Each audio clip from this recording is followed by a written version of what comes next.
Golf Dudes Podcast.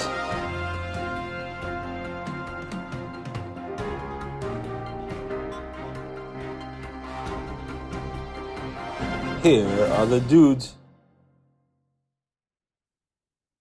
Hey everybody, welcome to another episode of the Golf Dudes Podcast. I'm Joe Calabro. Thanks for tuning in.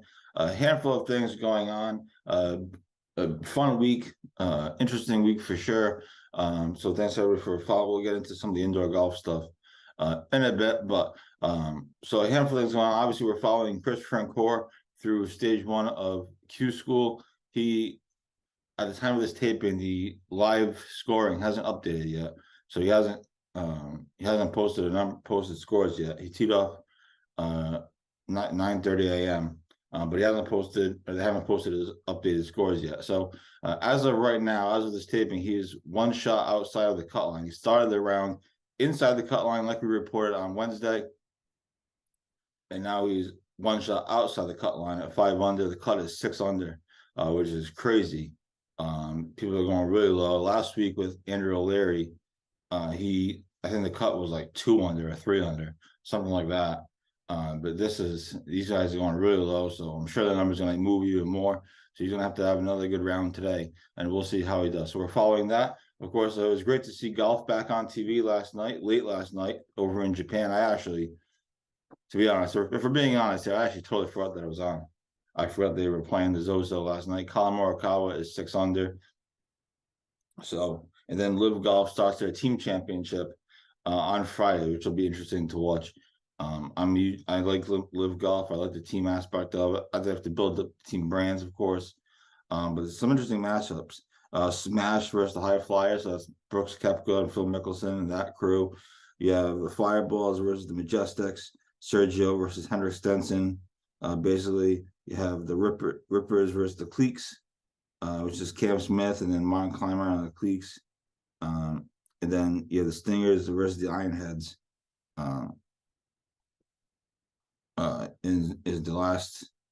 Is the last match of the quarterfinals. The Aces have a bye, so I think they should win again. I picked the Force. So all that stuff is going on. Later in the show, in a handful of minutes, I'm going to be joined by Modere business partner Tara Britt. I've known Tara for a while. She used to intern at my dad's office, and she's going to come on and talk about their products and what they have to offer for golfers and how they can help golfers. Like I said, I've known Tara for a while, and she's been doing this stuff with Modere, and so I figured, I'd try to help her out a little bit. So we'll talk a little bit about golf with her, and then she'll talk about some of her products and why it could help you. And of course, you can click on the Modere ad on our website and get, I think it's $10 off the first purchase if you use our click-through or whatever. So we have that coming up as well. So obviously the lead story this week, we've done a 2-part series on indoor golf in Rhode Island. I think it's a interesting, fascinating business. And it was really fun to talk to all these guys. We did 4 or 5 interviews with them. We did real journalism, as they say, this week. But it was really interesting to talk to them, hear how they started, especially the Newport Indoor Golf and V Golf. Both of those guys were the first here. Newport was here first. V Golf followed, within a few months or whatever it was. So it was really interesting to hear their stories, how they started, the research that they put in. The technology is fascinating, which obviously is what makes the whole thing work. So we did a 2-part series there. The first part went up on Tuesday, which was really about the business side of it. Obviously, we did talk about the financials and how indoor golf is projected to grow into like a $3.2 billion business by 2031, which is in a handful of years, obviously. So that was really the business story of it. And Thursday, today we posted the stories behind the rise of indoor golf, and we highlighted all 4 of their stories. All of them have unique stories. Again, V Golf and Newport Indoor Golf, I find, were the most interesting ones, just because they were here first. They really were pioneers in Rhode Island anyway, at the time. So it was funny, like Dennis at V Golf talked about how they didn't even know how to insure it, and the city of Cranston didn't know how to do insurance for something like this because there was never anything like this. So it's pretty interesting. But to check out both of those articles if you haven't already. I think most people have probably read them, judging by the numbers. But really interesting stuff.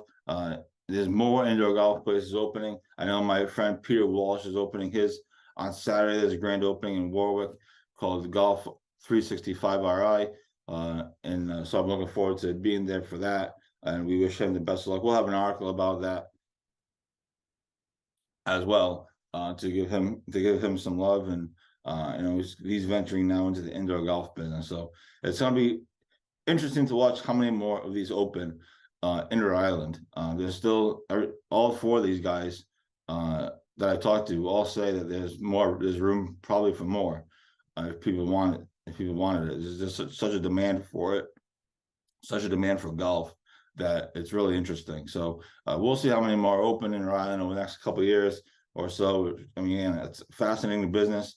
I'm not gonna say I completely understand the entire business. I'm learning about it. Obviously, GolfNewsRI is trying to get involved in it a little bit, not as far as owning a place, but just get our, we want to be involved in the indoor game, just like we're involved in the outdoor game. We want, just like country clubs and golf courses kind of think about us. We want indoor places to kind of think about us as well as for results or whatever it may be. So we're working on some stuff, but it was good to get those two articles out. Like I said, the first one we aired on Tuesday. It was really the business story of it all. And it was a grind to write, but it was good. It ended up coming out pretty good. I was pretty happy with it after I rewrote it 5 times. But and then the second story that we went up Thursday morning, went out on our e-blast. It's all on our socials. We kind of highlighted their stories, each person's story. We give them the hyperlinks, we give them the address of their building, and then they literally, as them talking, I mean, I edited it just as far as grammar and just to make it kind of make sense. But it's very much in their own words. They tell their stories. It's really interesting to read each story. They're all different. So that's what we have up here this morning. Tomorrow we'll have Friday. I believe Expand Your Brand is doing a special edition podcast with a guest on Friday. So we'll have that. Plus you'll have the replay of this podcast and the interview with Tara. So we're looking forward to a big Friday on GolfNewsRI.com. And of course, we'll have Chris Francoeur, a make or break round on Friday, one way or the other. So lots going on in the golf world, locally and on a national scale, of course. So we have all of that for you. It should be a great Friday, and hopefully I'll remember to watch the PGA Tour tonight after the Rangers game. So that's what we have. Cheers. So the PGA Tour was last night. The Zozo Championship. Colin Morikawa is 6th under. He leads the way. They're back in action tonight. Again, I totally forgot that the thing was on. I'm not gonna lie. I meant to watch it, and then I totally forgot. So he leads at 6 under. It's hard to say it's a good field. It really isn't. Joel Dominant, Xander Schauffele is playing. He's 3 under. Seth Theegala, Keegan Bradley's in the field at 3 under. So it's not a terrible field, but it's not, not gripping television. But it's something on. It's fun to have golf on late at night. I always like primetime golf, so I'm all for it. I just have to remember to watch it. So that is what kind of we have on this week. Again, thanks everybody for reading the indoor golf stories. Again, Peter's Place Golf 365 RI opens on Saturday in Warwick. He's doing like a grand opening, so I'll be down there to check it out for at least a little while. I think it starts at noontime, if I'm not mistaken. We'll have it in the article anyways, but just double check. I think it starts at noontime. I think it goes to like 5. So I'll be there for a little while just to show some support, obviously for him and for business. And again, it's just part of being kind of involved in the indoor business. So it's going to be interesting to see where this goes. Top Golf is now there, but it's 2 different things. So that's what we have on GolfNewsRI. Again, we're following Chris Francoeur through Q-School. Let's see if they've updated this yet as far as how he's doing.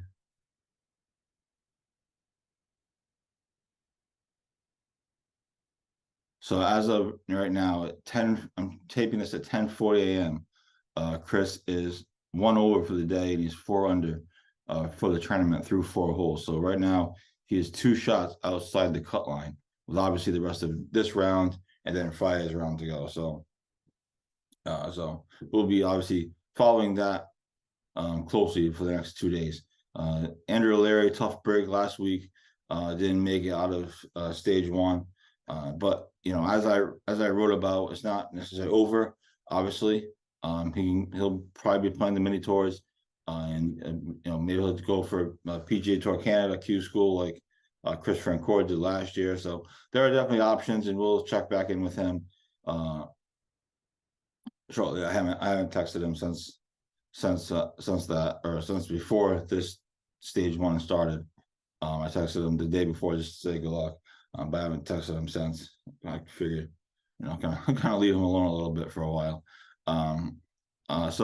But he'll be in the mini tour somewhere, or Canada or whatever it may be. So, all hope is not lost. Obviously, it was disappointing to not make it through stage one. It's tough. He got off to a tough start. He was 4 over, I think, after the first 2 rounds, and he had a great rally on the third round.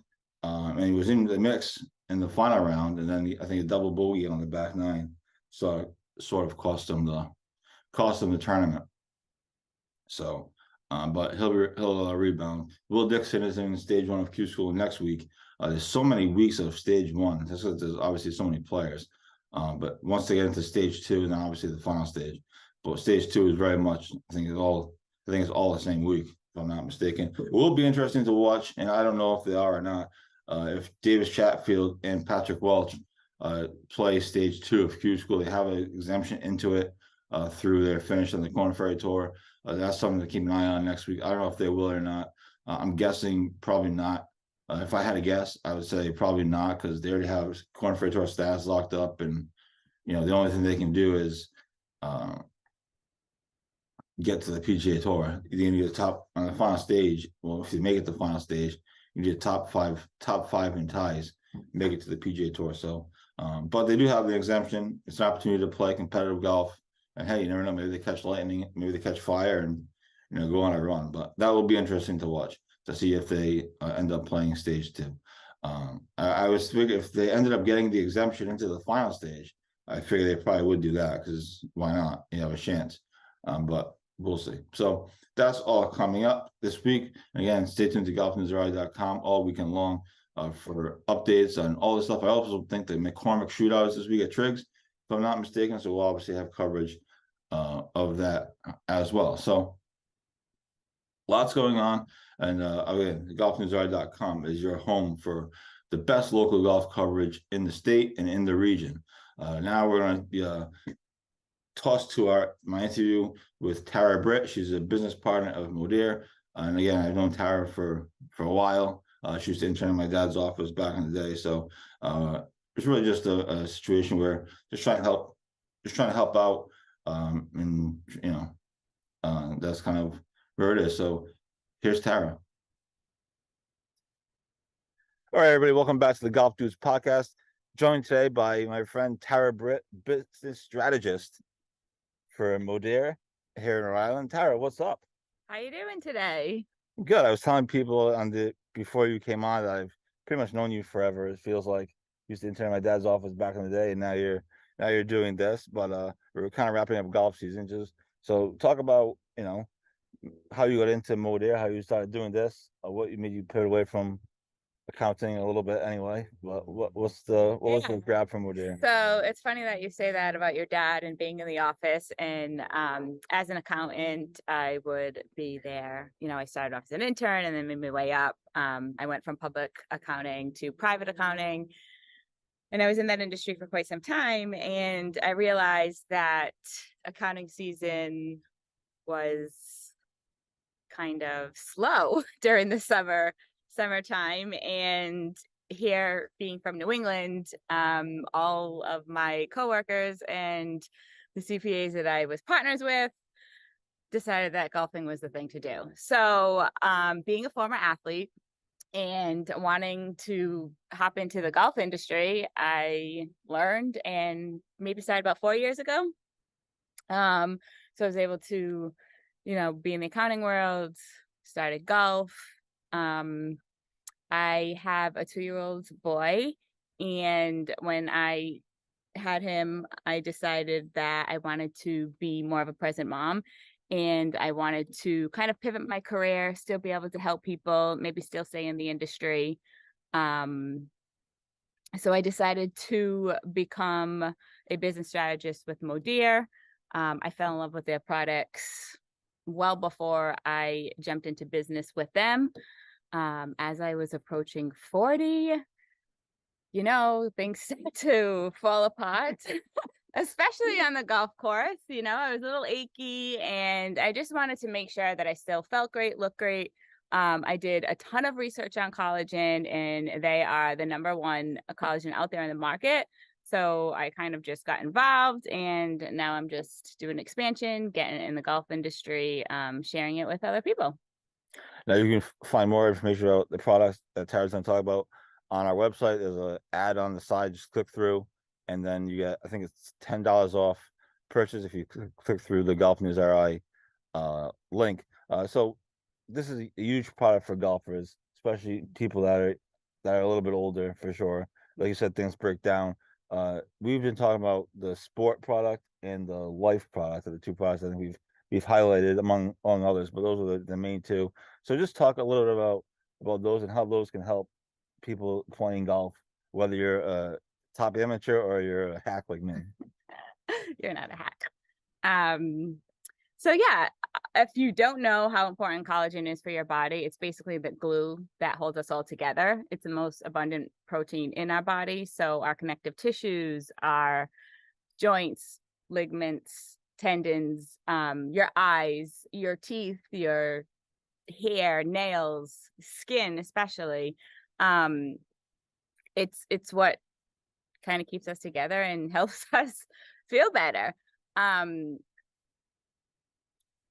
Ours that we have is the #1 collagen on the market, more so because it is the only bioidentical one that is out there, which pretty much mirrors what the human body is doing already. So when we turn, or as we get older, our body starts to deplete the collagen and we start to lose it. So it's super important that you continue to consume it. Therefore, when you feel these aches and pains, that's probably one of the major reasons why. As a golfer, I find that just the improvement of joint mobility, it supports cardiovascular health. So like when you're out there on the course, it's kind of going through your whole system, improves your skin, hydration, firmness. Injuries are common, and this can prevent a lot of injury. However, post-injury and pre-injury, when you go through any type of surgery or whatnot, this is the best thing out there that's going to help you. Awesome. So check out Modere's products. You can click through again on golfnewsri.com. You can always reach out to Tara if you have any questions, or if you want to get involved yourself. I know a handful of people at Kirkbride use it. They swear by it. You swear by it. I do. So, I've been taking it for 4 years, and it's been a game changer for me. Like Joey said, if you have any questions, if you want to learn more about the product or the business, please reach out to either him and I. We are here. I'd be happy to shoot you some more information, give you some more benefits. Well, don't ask me questions about that, but I'll put you in touch with her. If you have golf questions, ask me about golf questions. But thanks so much for taking a few minutes to come on. You're busy. Running the kid running around. So thanks for taking a few minutes. I appreciate you having me. Absolutely. That's Tara Britt, business strategist. Fancy title.